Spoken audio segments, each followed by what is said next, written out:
Welcome. It is recording is in progress. For those joining us on Zoom, welcome. It's very wet outside here, so if you've chosen to watch by Zoom, that's probably a wise idea. So my name is Mark Laynesmith. I'm chaplain here at the University of Reading, and a very warm welcome to you all. Each year, the University Chaplaincy aims to host some sort of public event in which we put a theological or a spiritual topic into public domain, something that impinges on our world.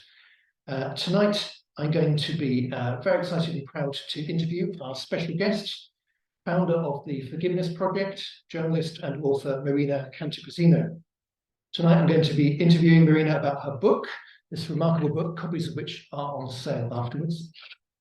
Asking her wider thoughts about forgiveness in the company of two guests who I'll be bringing into our conversation a little bit later. So joining us is Riana Taylor, Chief Executive Officer of Circles UK.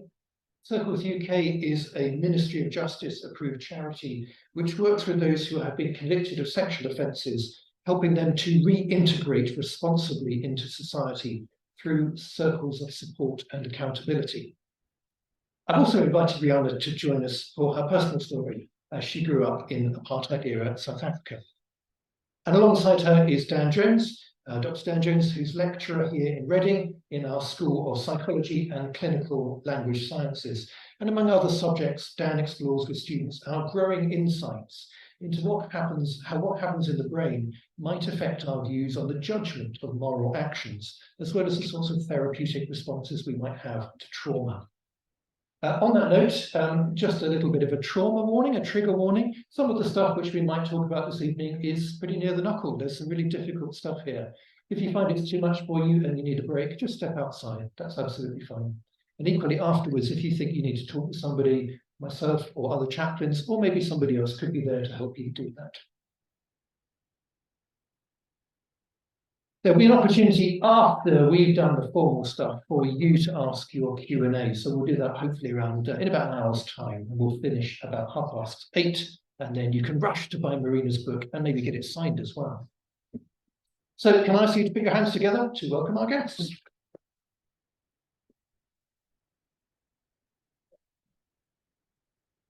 Are you switched on? Yes, I think we're switched on. Lovely. Marina, really warm welcome here. Thank you. Let's start with sort of the boring question about why did you start writing about forgiveness? And in particular, why did storytelling become so important?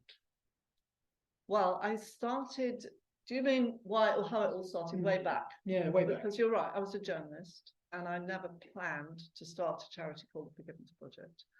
But what really happened was 20 years ago, it was the protest against the Iraq War, which I went on in Hyde Park. I'm sure some of you here were there. And I felt extremely angry. I didn't feel my voice was listened to. And I thought, as a journalist, what can I do? And the language at the time was very much about tit-for-tat, payback, revenge. If you're not with us, you're against us. And I was doing quite a lot of traveling. And I thought, why don't I try and collect stories which were countercultural, you could say, stories from victims and survivors who had suffered atrocity and harm, but who had not gone down the revenge route, but found peaceful solutions. And along the way, I also wanted to talk to people who had committed acts of violence in order to see how that had transformed into a movement for peace. So these were done alongside work I was doing. I collected, in a course of a year, 26 stories. I wrote up the words, working with a photographer who took the pictures. I didn't know what will happen to it. Had no idea. Had no aim, really, other than a colour supplement magazine. As a journalist, I knew I could get that out of it. But then one thing led to another. Anita Roddick saw the raw material, was extremely moved by it, and offered some funding for us to make something called the F-Word exhibition, which you actually have. Which is in our library. 20 years later, here. And these was like very journalistic, first-person testimony, strong portrait, an exploration of forgiveness. We called it the F-Word, because by now I knew that forgiveness was an extremely complex, messy, difficult subject that was, easily misunderstood, open to interpretation, not always welcome. Not always appropriate. I want it to be a nuanced discussion. Along the way, I realized I did not want people to feel bad if they couldn't forgive. I wanted to show that it was a choice. was very personal. Sometimes it wasn't appropriate. Sometimes people refused to use the word, but in fact, if you saw them, they exuded a forgiving, loving nature and personality, and it fascinated me. And on the back of that, just a long answer to your question, I founded the Forgiveness Project because I was encouraged to. People said, you've got to do something with these stories. You can't just leave them, you know, in your cupboard. Is there a particular power in storytelling that you felt you were unleashing on the world? Or? I always knew as a journalist that stories stick, whereas facts fade. So I absolutely knew the power of lived experience. And it was because of that that I could see that stories build collaboration and connection, and they help people overcome differences and defences, and they help you walk in the shoes of others, they help build empathy. I mean, it's well known. There's lots of academic studies about the power of stories. And, you know, charities use it, business uses it, journalists, of course, use stories. And so I knew that was the most powerful route to, well, what I was trying to do was change the narrative of the day, and which I'm still trying to do, we are still trying to do, because the stories that we get mostly about hate, division, and xenophobia, and intolerance, and these stories are focused on empathy, compassion, forgiveness, reconciliation, restorative justice. And I just want to shift the dial. Yeah. Well, let's start with the story. So the story opens with, in the prologue, I suppose out of all the stories, you needed to choose one to start with, and you chose with one of the most powerful and quite breathtaking stories, the story of Wilma Derksen. And here's a picture of her. I wonder if you could just give us a thumbnail of her story about why you chose this one to open the book. Yeah, I did wonder how to open the book, and I thought I'll try and start each chapter with the story, actually, because I thought that's your route in before I can broaden out to discussing it in a more philosophical way. Wilma Derksen is from Canada. She's a Mennonite woman whose daughter in 1985 was kidnapped and murdered and disappeared for a while and then was found. And the reason I was really interested in her story is that she became quite vilified for her stance around forgiveness from people in her community. The reason she chose forgiveness was because the day that the body was found, I believe it was like 2 weeks after she went missing, a man came to her door and asked to be let in and said he was also the parent of a murdered child. And he then proceeded to tell Wilma Derksen and her husband all the things he'd lost. He'd lost his mind, he'd lost his job, he'd lost his relationships, he'd lost everything of his past life. He's even lost the memories of his child who'd been killed. And Wilma and her husband went to bed that night thinking they had to do it differently. And they put forgiveness out there as an intention. And for the rest of their lives, and Wilma's still alive, her husband just died recently, you know, they spent pursuing what they call the North Star of forgiveness. And the reason I wanted to use that story is to show how difficult it was, how they had been very isolated from the position they took, how they never gave up on forgiveness, how it had kind of saved them and restored them and given them meaning again in their life. But she speaks very beautifully. She's a writer herself. So I thought this was a strong, powerful story that said a lot. I was particularly struck that someone turns up on your door at that moment and offers you a vision of a different future. Yeah, exactly. And the whole book is about almost that sort of that existential choice: which path might I go down? And there were costs to both paths. Yeah, absolutely. And she lined herself up for it, really, essentially. It wasn't like then there it suddenly was forgiveness and everything was fixed, not at all. As you unpack then in the book forgiveness, one of the major debates within thinking about forgiveness is the distinction between unconditional forgiveness on the one hand and the need for restitution. And I'm going to hook those two values to two other pictures. On the left, we've got Father Michael Lapsley, and on the right, Marion Partington. I wonder if you could unpack for us the difference between unconditional forgiveness and restitution, perhaps in the context of these two people's stories. Well, Michael Lapsley could say someone who believes in conditional forgiveness. He, in South Africa, I don't know if you know the story, he was a member of the ANC and he was sent a letter bomb between his father, Michael Lapsley, he was sent it between a religious magazine, a letter bomb which blew off both his hands and one eye, he lost one eye. He says it actually made him a better priest because of that, because he was able to work with people who've been so damaged and desperate. And he's got huge compassion. He doesn't hate, but he doesn't forgive, because he says, I don't know who to forgive. He said if the person came to his door and said, I'm sorry, I did this, will you forgive me? He would say, well, perhaps I would, but what are you doing now? What are you doing to repair the damage that you did? He talks about bicycle theology.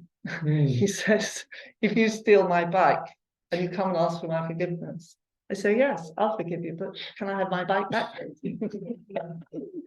And he's got a lot of humor, but he doesn't forgive and he doesn't hate. So, we have this, it's not black or white. Now, the other picture is of the Marion Partington, whose sister was killed by Fred and Rosemary West, serial killers. Now, Marion's never had an apology from Rosemary West. Fred West killed himself before he went to trial. And yet she says forgiveness is the most creative response she can possibly take. She went to the trial, she heard about Rosemary West's childhood, how she herself had been raped, she had an appalling childhood. She said she understood the impoverishment of a spirit that knew no other way of acting than through terrible cruelty. So in a way, Marion is trying to, it's through understanding of how someone, and then most people don't get it with Marion. They think, how could you possibly forgive this woman who sent you back the letter, because she sent a letter of offering hope, not forgiveness, to the prison. It was sent back unopened. But for Marion, this is the only possible response for her to be able to live a life of value. And she says if she didn't, what happens with traumatic loss is that it can work its way into your body and your being, and then you can lash out at others and take that destructive behaviour into your relationships. And she's just determined not to do that. And so that's unconditional forgiveness. So conditional is, there's a transaction of some sort goes on. People say, that if you won't ever get that transaction, you could be inextricably linked to the person who's hurt you for the rest of your life, and therefore it's unconditional forgiveness frees you up from the inextricable ties that would otherwise be there. So there's this whole thing about freedom, which is one of the definitions of forgiveness, is that it brings freedom and liberty. So you explore that sort of spectrum of different approaches. And also, once we get into that, we end up actually talking about other things like restorative justice or reconciliation, or sometimes just forgetting or letting go, all of which sometimes get subsumed under the umbrella of forgiveness, but are all just shades slightly different. I think it should be said that not forgiving does work for some people, and it's for those that it doesn't work for that then begin to explore what forgiveness might seem. It appears. When you say not forgiving works for some people, what do you mean? Or maybe retreating into silence or denial. It has its place. Or boxing it up, putting it away. You can find a form of acceptance. Acceptance isn't forgiveness. These things happen. Bad things happen to good people. Life is morally complicated. I accept what happened, but I will not forgive. So there's sort of so many different gradations. It's not one or the other. I think it's really important to say that.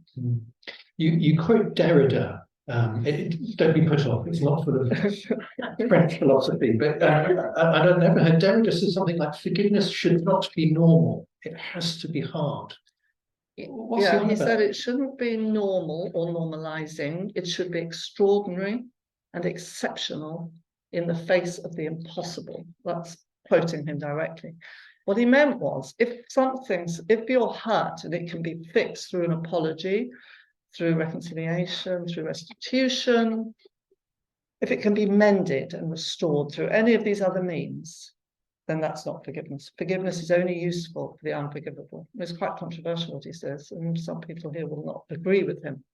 But I think it's an interesting take. It's a little like Hannah Arendt, who says the only antidote to the irreversibility of history is our capacity to forgive. And by that she meant when nothing else, you know, when traumas are passed down the generations, when there's no possibility of justice, when nothing can fix it, perhaps then forgiveness is the only thing we can do to heal the wounds. It's like the living can heal the dead in a way. So I think it's an interesting perspective. When I read that, I was led to think about Dietrich Bonhoeffer, a German theologian who was murdered by the Nazis, but he's famous for a theology about a critique of what he calls cheap grace, that you can forgive too cheaply, and in doing that you diminish the cost of what was lost. And this, I think, when I read the Derrida stuff, I got out of it. Forgiveness is costly, and that precisely because it acknowledges the hurt that's there. Yeah, that's right. Let's have a look at another picture. You mentioned earlier that forgiveness can lead to ostracization. And I wonder if you could tell us the story of Eva Kor, which is both a remarkable story in its own way, but also has had huge kickback against her. Yes, a little like Wilma, but more so.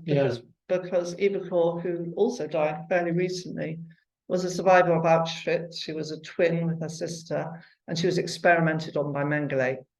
And for decades, like many of the survivors, she didn't talk about what happened. But once she's, after 3 decades, she started to talk about her experiences. And one thing led to another, that once she was invited to a conference and she sat on a panel with someone who'd been a guard at Auschwitz. And this took her on a different trajectory of forgiving this particular one person and then later forgiving all Nazis. Well, she was not popular with many in the Jewish community in particular for saying this. She made it very, very clear that she said, I forgive because I deserve it, not because they deserve it. She said she was speaking for herself and no one else. But the trouble is when you get a platform, and she did describe herself as a forgiveness activist, and she sought platforms all the time. She wrote books, she made films about forgiveness, because she felt it had saved her life and given her a second life, actually. So she was quite evangelical about it. And I think put people's backs up and was a feisty, determined woman. But she said something to me. I met her once and had a few correspondences with her. She said something very moving once. To me, it showed the whole multi-dimensional nature of forgiveness. She said, the day I forgave the Nazis, I forgave my parents, who I'd hated all my life, because parents are supposed to protect their children and mine couldn't. And then I forgave myself for hating my parents. So it went on many levels with Eva.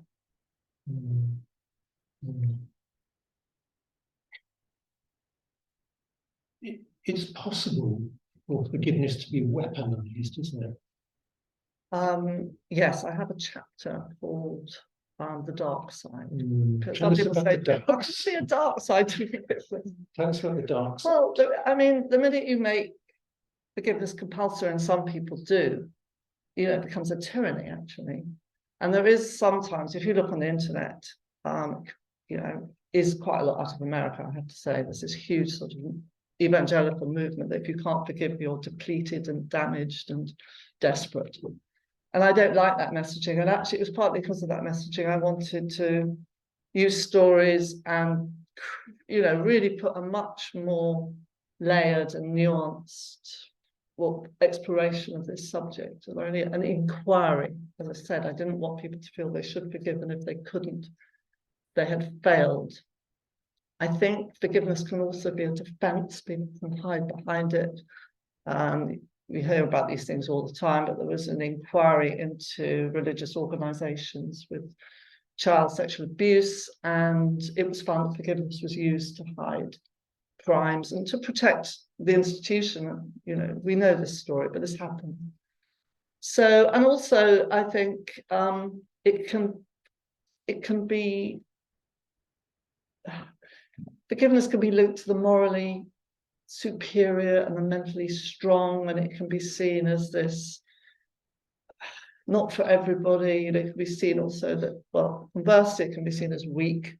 It can be seen as condoning. That's a slightly different point, because I think it's just, what I'm trying to say, it's very misunderstood.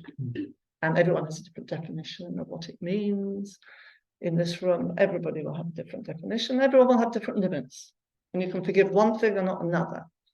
And that's how we are as human beings, very often. I was very interested by the mother of someone who was killed in the 7/7 bombings, who forgave the suicide bomber, but would not forgive the police, who she saw as failing. Could you unpack slightly? Did she talk about her reasoning? Well, I think she felt that the suicide bomber had been brainwashed, was young, had no choice, whereas the police had not provided her with information about, or I don't actually know what she felt about the police. Maybe it was that she felt it could have been prevented because he was on the bus or something. So it may be that she felt the police should have shut down all transport or something like that. So I don't really know. But you'll see in the Manchester Arena bombings just recently, two very, very different perspectives.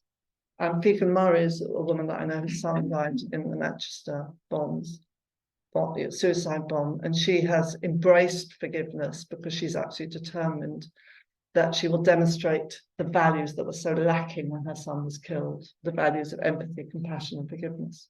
Again, she's felt quite isolated, and I noticed when the inquiry came to the end last week, there was another mother who was speaking, I don't know if you remember, who spoke very, very strongly. There will be no forgiveness.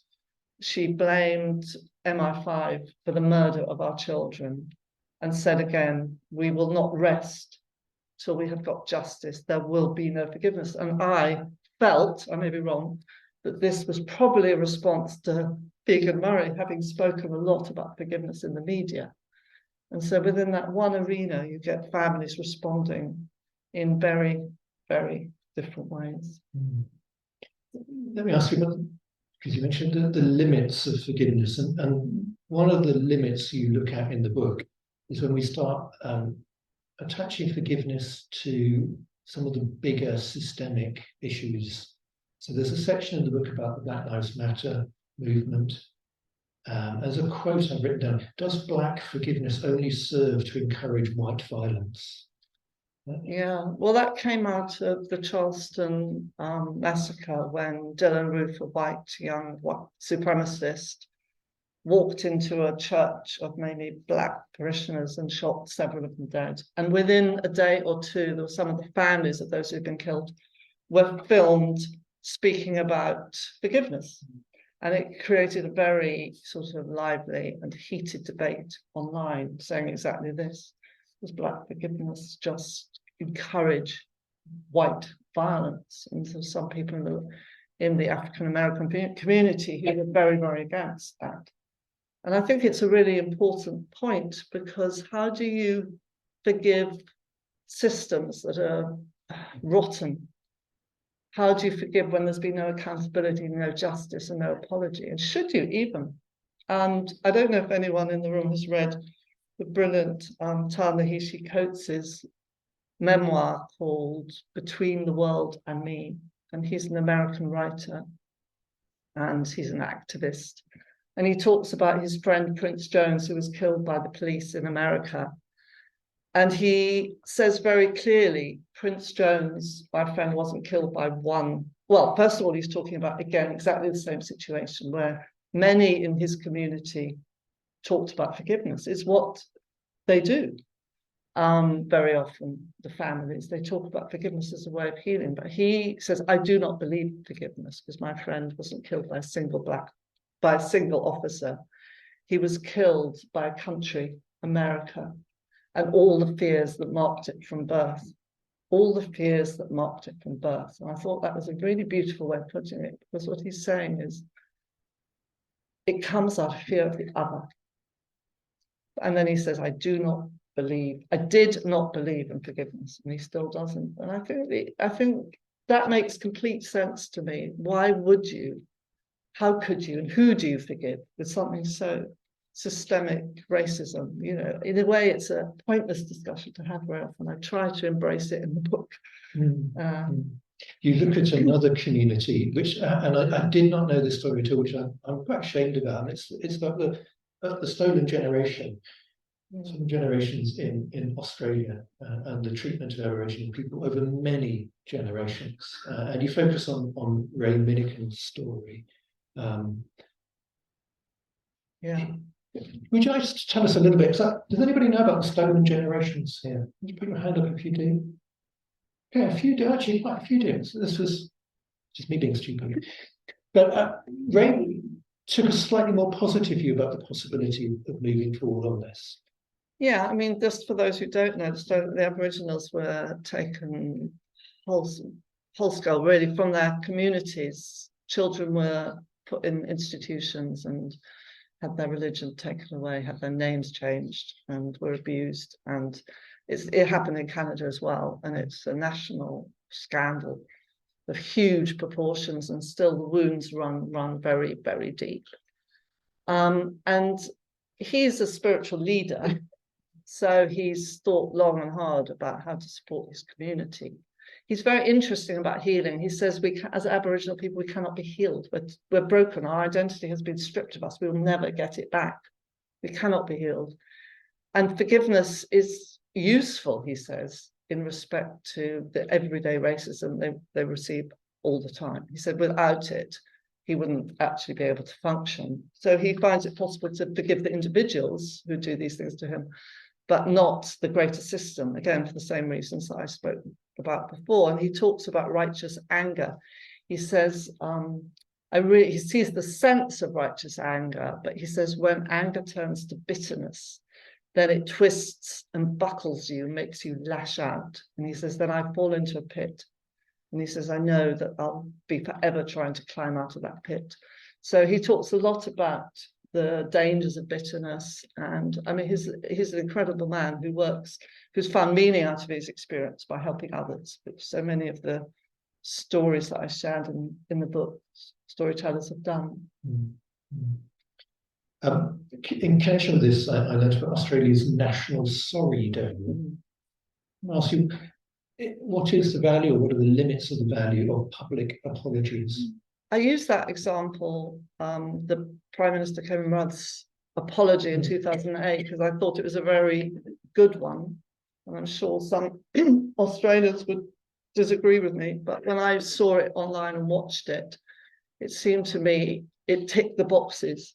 But someone described it to me as a soft sorry. It is soft sorry, because the land is still taken. There have been no reparations. Nevertheless, it was an acknowledgement of the harm that was done. Before that, it was speculation. And many Australian, non-Indigenous Australians could turn their back on it and think, well, maybe it didn't happen. The minute the apology came, it was written in the history books. It had happened, and that shows to me the power of acknowledgement. But still, the apology didn't go far enough. I think some apologies, I'm sure we've all heard them on the news, are weak and self-serving, and people are sort of saying, I'm sorry it happened, or I regret. Very often they won't actually say sorry, but they say they regret. I think an interesting apology was David Cameron's for Bloody Sunday. He was actually 5 years old when that happened.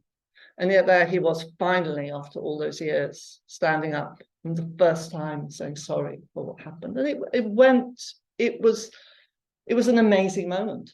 And yet it was far too late. And was he the right person to ever have said it? And there's a sort of philosophical paradox: can an individual forgive on the behalf of an institution? Yeah. Yes. Yes. No. Okay.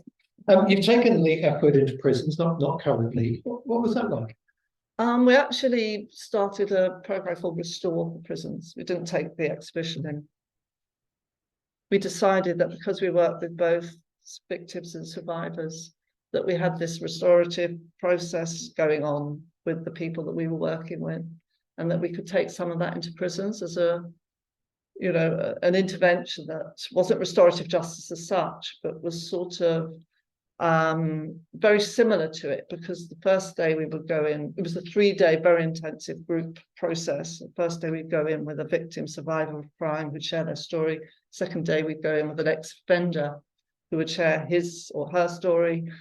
And then the third day was all about the men or women in the room, and they would share their story. So everything around it was storytelling, story-based. It was a group process. I'm saying was because COVID sort of knocked it on the head very sadly. But it was very well evidenced, had good research that it actually affected people's life outside prison. In what ways? Yeah. Well, I think it built empathy, essentially. And I think people were, if you don't have empathy, you go out again and you harm others. And I think many of the prisoners couldn't believe that these victim survivors, often who had suffered the things that they themselves had done, not directly to each other, if you see what I mean. They couldn't believe that they would actually come in and share their story in a prison and be willing to look them in the face, ask them how they are, ask them about their stories. It's human interaction. It's like, I couldn't actually believe that it needed to be researched by scientists, but everything does these days. You need to have, like we could never have done a randomized control trial, but it was qualitative, good qualitative research. And it was so obvious to me that if you give people space to listen and talk and have a conversation, and if you're talking about empathy, compassion, and forgiveness, you are going very deep. And you are helping these people change the narrative of their lives, essentially. So. Thank you. A number of times through the book, you mentioned acts of creativity. There's a lot about the power, obviously, of storytelling. People being changed by poetry, by writing their own stuff. I think at least one person told their story in a play. There's been TV stuff. I was particularly moved by Eve Ensler's story. She writes, I think it's a book, Yes. The Apology. Yeah, you might say a little bit about, but I was wondering how creativity helps in the process. Yeah. Well, one of the people I worked with called Anne-Marie Coburn, whose daughter was killed by taking very pure ecstasy, talks about writing being her fourth emergency service. And I think there's a lot of research actually done into the power of writing down your trauma. She actually had a book published. She started writing a diary on the day her daughter died and finally had that published as a book. And I think it's a way of healing, it's a way of reflecting, it's a way of documenting.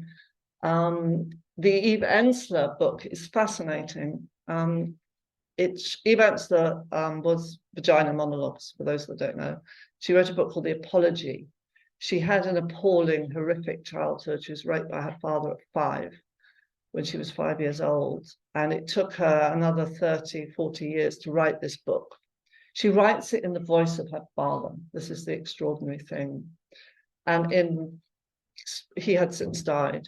And she explores his life and finds that he was both spoilt, rotten, and emphasized the word rotten, and received no tenderness as a child. And these two things made him into a monster, essentially.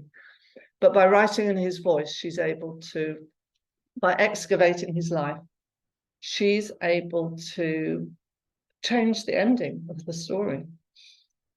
It's quite, because I've heard her talking about the process of writing this book in a podcast, and she's completely changed how she feels about her father. She has compassion for him, but also she's let go of the story. She's reckoned, she doesn't forgive, but she understands. She understands why he did what he did.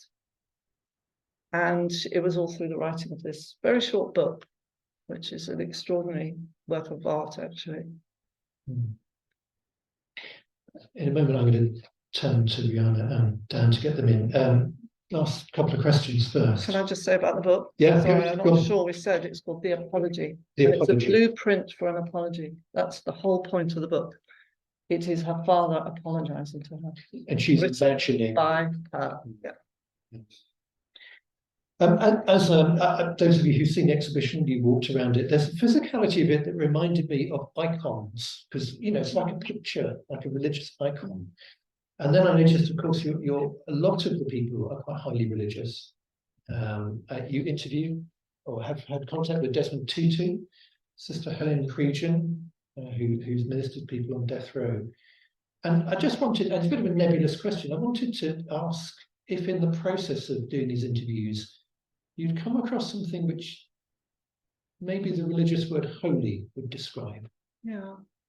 Well, and the other thing just to add is the word martyr means to give witness to. And a lot of these people are giving witness to, aren't they? Yes, most definitely. I mean, I used to describe the Forgiveness Project as grittily secular, and it was actually a response to people assuming that we were a Christian organisation.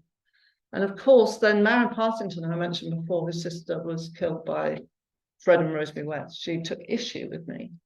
And she says, no, you're completely wrong. It's not, she said, this huge, the spiritual is what she actually said. And she was talking about the consciousness and the connectivity. And that no one could go on these journeys if there wasn't a spirituality, is what she meant. And I agreed with her. And I hadn't thought exactly of what you said, what you just said, but Sister Helen Pridgen, I heard her speak once, and she talked about essentially how a broken heart is an open heart. And when our hearts are broken, it gives us a chance to refigure our lives and make meaning again.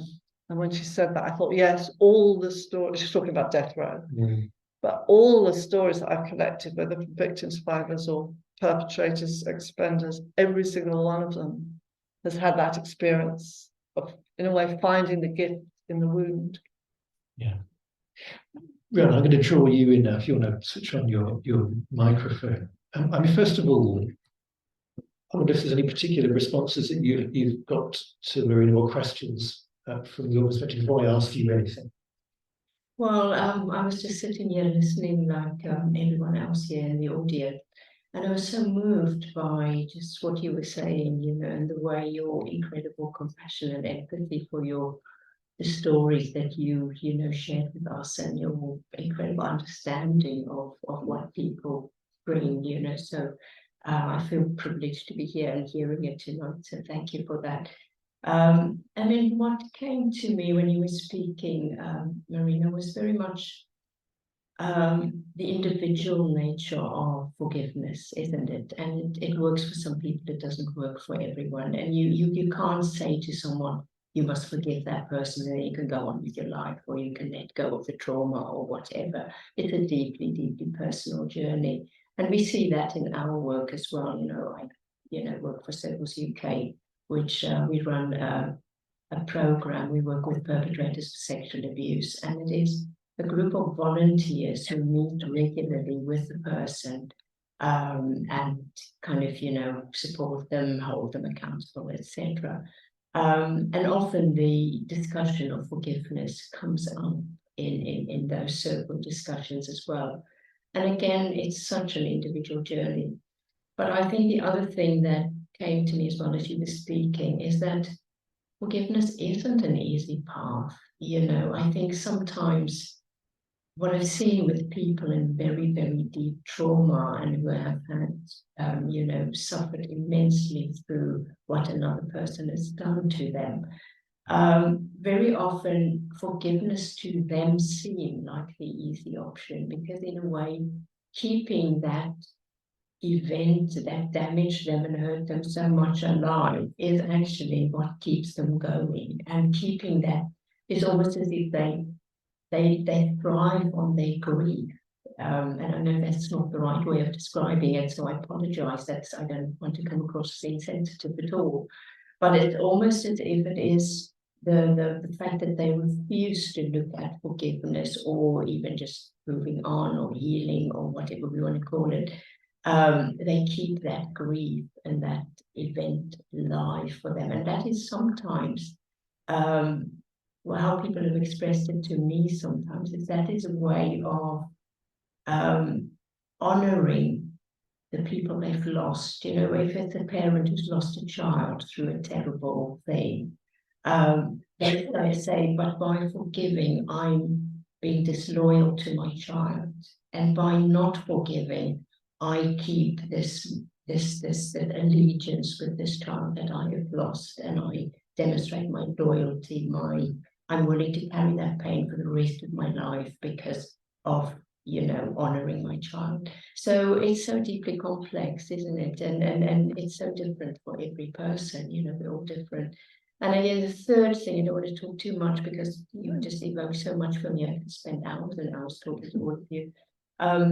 But the third thing, it took me back right to South Africa. You probably heard from the accent. I'm from South Africa originally, as Mark said. And Desmond Tutu is particularly close to my heart with the Truth and Reconciliation Commission. And then we had a deep struggle in South Africa with two very deep factions in the ANC.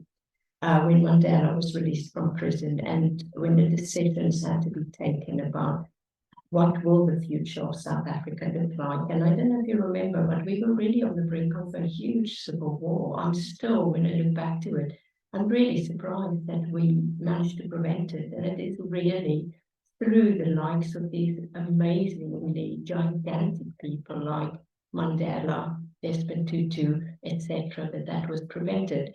But what I really want to focus on was the two factions in the ANC, and the one pro-Mandela, who was for, and pro-Desmond Tutu, who was for reconciliation and forgiveness and moving the country on to become the Rainbow Nation and all those wonderful things that we believed in at the time.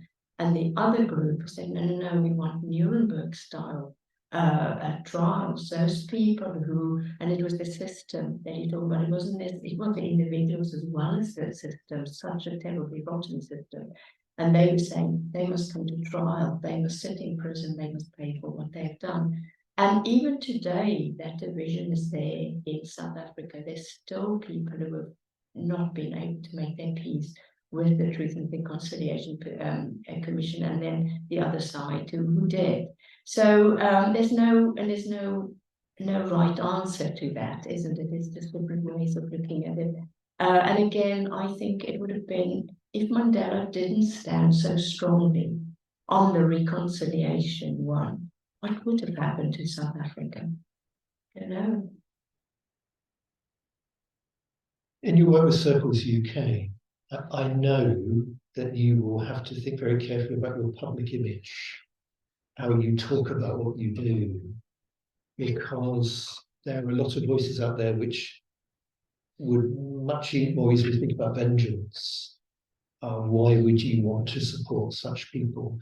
Now, you're not in the business of forgiveness, but you are in some sense in the business of how do we move on from this, rather than we should just sort of drop the drawbridge down, nothing should be done.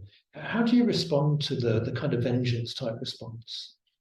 Yes, and you know, we work with really high risk people with convictions for sexual offences who, some of them have done terrible things to other people. You know, I would never deny that or try and make an excuse for that. There's no doubt about it. And we do the work we do because we believe that that is how we prevent further victims and further, you know, we want sexual abuse to stop if at all possible. And we often, our work can be criticized by people who don't believe we should do it. You know, the kind of people who feel we should just put people in prison for life, throw the key away, lock them away and forget about them. And the other group of people with only the best motivations say all funding, all effort, all rehabilitative stuff should go into helping survivors and victims rather than don't put any money into perpetrators because they don't deserve any money. They don't need to deserve a house when they come out of prison. They don't need a job. They don't need anything. Just let them rot in prison. And we sort of veer between those two polarities very much. And I think we got comfortable with ambivalence. We practice every day. So, you know, we can't say to Marina earlier tonight, we can't exactly stand in front of Waitrose and shake a bit and then, you know, collect money from the public. I mean, we'll be lynched, isn't it? So we're well used to having these kind of conversations. And a circle is very much a restorative process, and it is also a reintegrative process.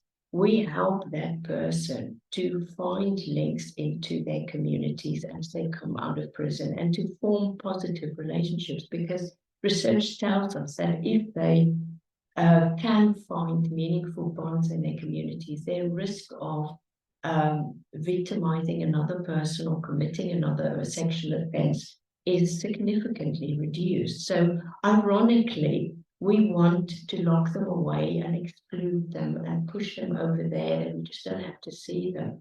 But ironically, that creates more sexual crime. That creates more victims, more survivors.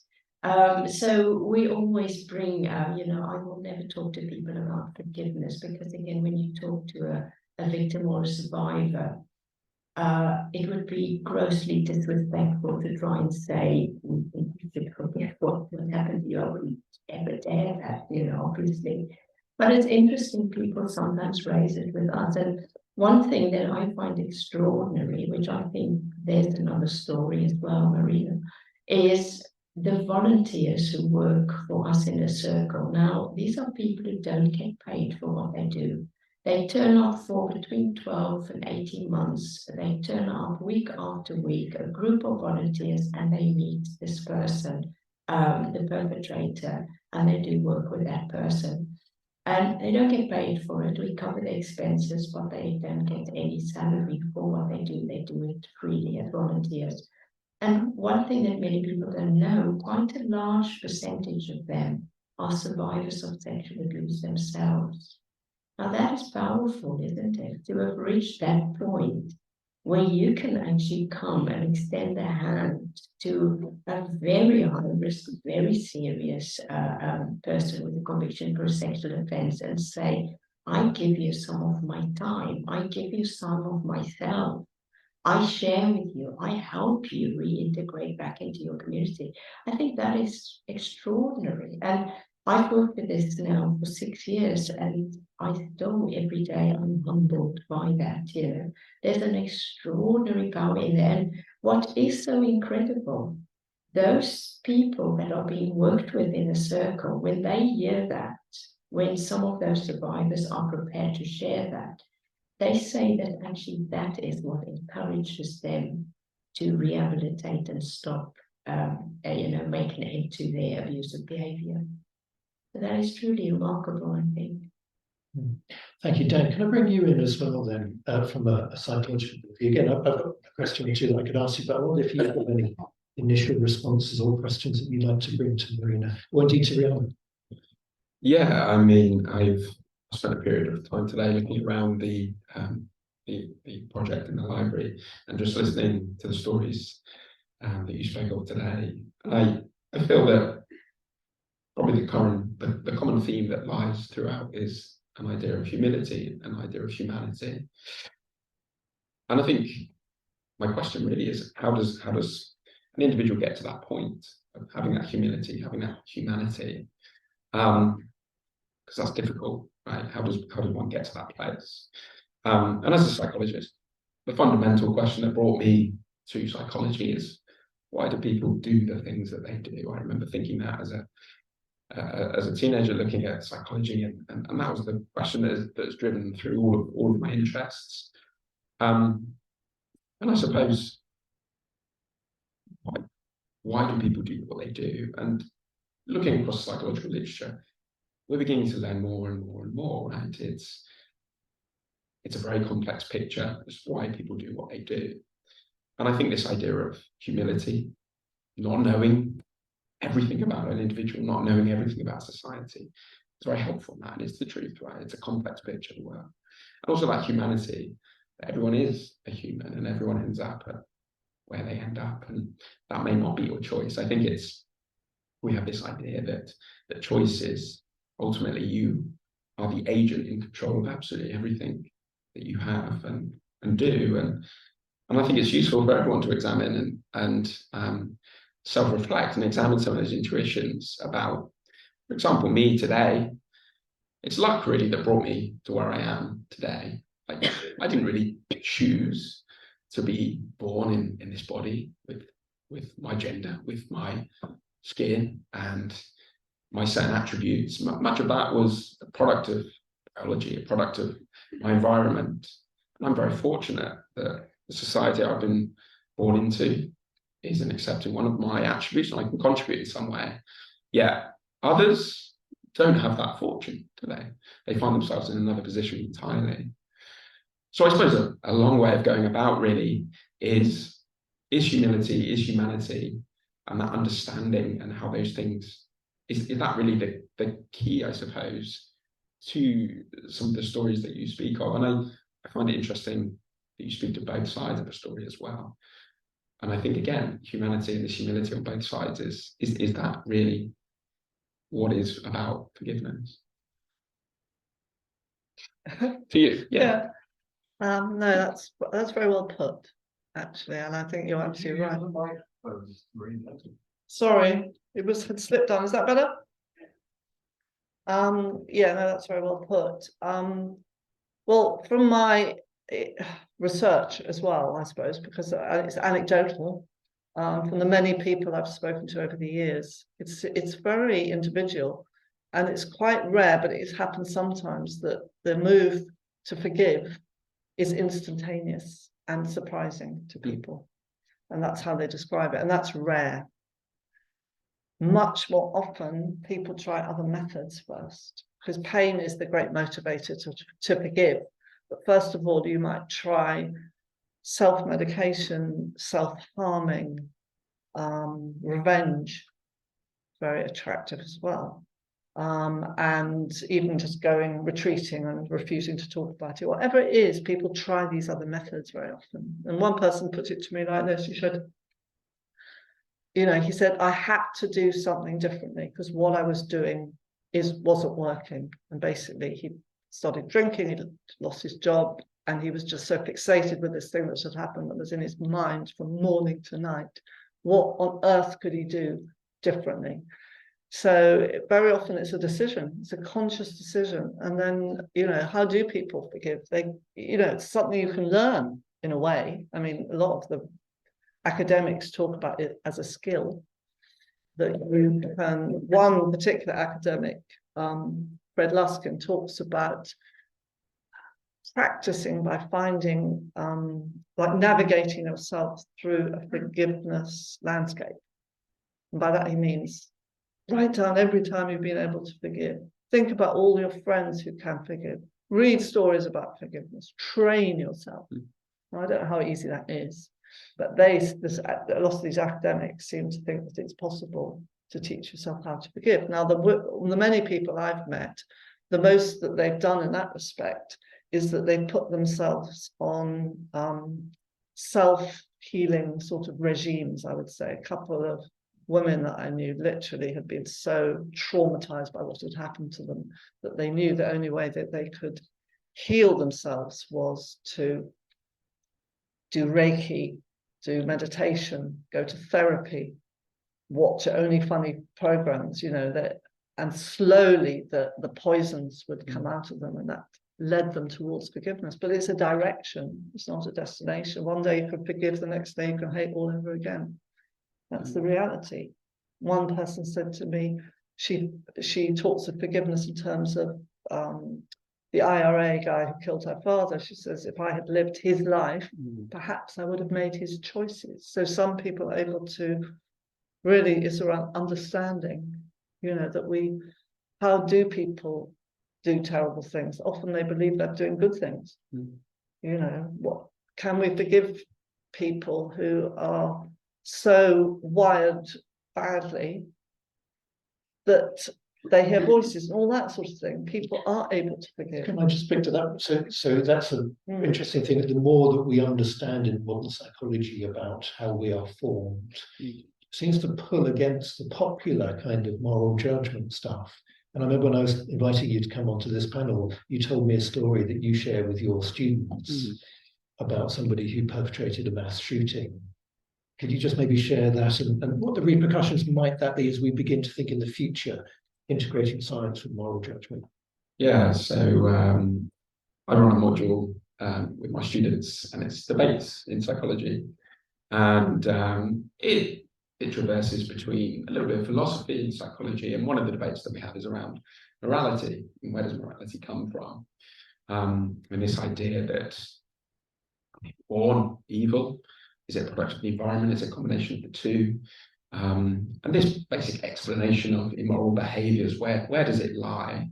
Where does the judgment therefore lie, and who should be punished in this? And I bring up this particular case study, and I think it's a very useful case study because it really sharpens this idea that Mark speaks of where exactly does the responsibility and I think the punishment lie. And it was an individual you may have heard, Charles Whitman, and he was in the 60s. He conducted I think he killed members of his family and then conducted a mass shooting in the University of Texas, a sniper rifle, and just executed random individuals. This was seen as a horrific act, as it should be seen. But later in his autopsy, it was found that he had a brain tumour. And it was a significant brain tumour. And the result of his autopsy was that it's inconclusive. However, that physical object in his brain, I think intuitively, you may feel it in the room, suddenly that responsibility is lifted a little bit of this individual. There's something that wasn't his fault, physical growth on his brain, that could have impacted upon his moral judgment, his behaviours in that instant. And therefore that responsibility shifts from the individual, the person, to this foreign physical object that was known, anybody could have that around. So how is it that individual's responsibility? What I like to do with my students really is to take this a little bit further to its logical conclusion.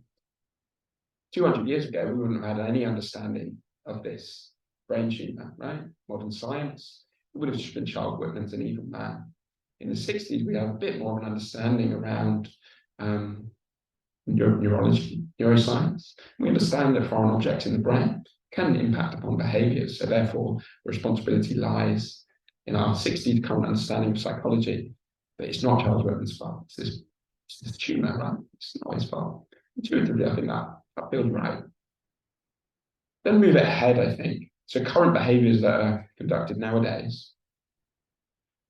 Is this just brain tumours, in quotes, that we aren't aware of? We don't have the understanding. We don't have the psychological neuroscience, neurological understanding to understand behaviour in its phenomenal complexity. So these individuals that do these horrendous crimes, the individuals that you've spoken to, why are they doing those behaviours? Maybe it's just something, maybe not as clear and as apparent as a brain tumour, but there's something that is outside of their control. Maybe it's an environmental trigger, something that is outside of their control that leads to this. We could argue once we have a better understanding of the brain, once we have a better understanding of its phenomenal complexity, this day may never come, but if we were, could we really say that anyone is truly responsible for the actions that they do, these horrendous actions they do? Flip side to this is anything positive you do, is that up to you as well? That becomes difficult. Psychologically, that's very challenging, right? You want to be responsible for the good actions that you do. Okay, I did very well in an exam, that's due to me.